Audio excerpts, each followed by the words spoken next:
যেমন আমরা মাজার অলি আল্লাহর মাজারে আমরা সম্মান করি, জিয়ারত করি। আমরা যদি কোনো পরিচিত অলি আল্লাহ হই তাহলে আমরা বিশ্বাস করি যে এখান থেকে জিয়ারতের মাধ্যমে একজনে তার রুহে ফয়েজ লাভ করতে পারবো। কিন্তু মানুষও দমলয় না, চিন্তা করে যে এইখানটা কী পরিমাণ হাজাইল যায়, মোমবাতি নিয়ে কতটা জ্বালাই যাইব, কথা বুঝি না।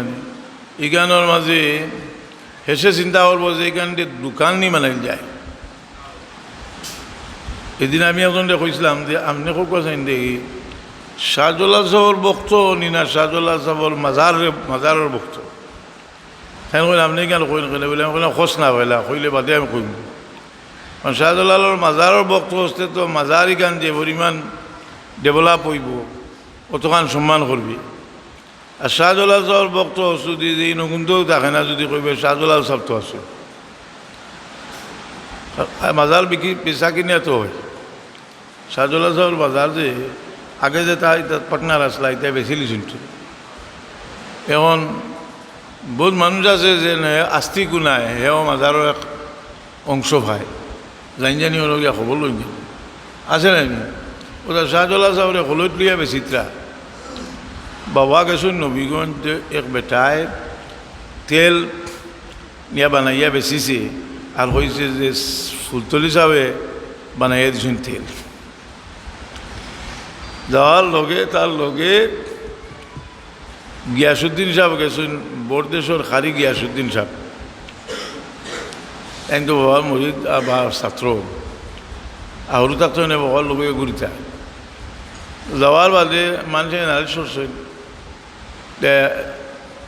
বাবার যে কি পরিমাণ মরুয়ত আছিল।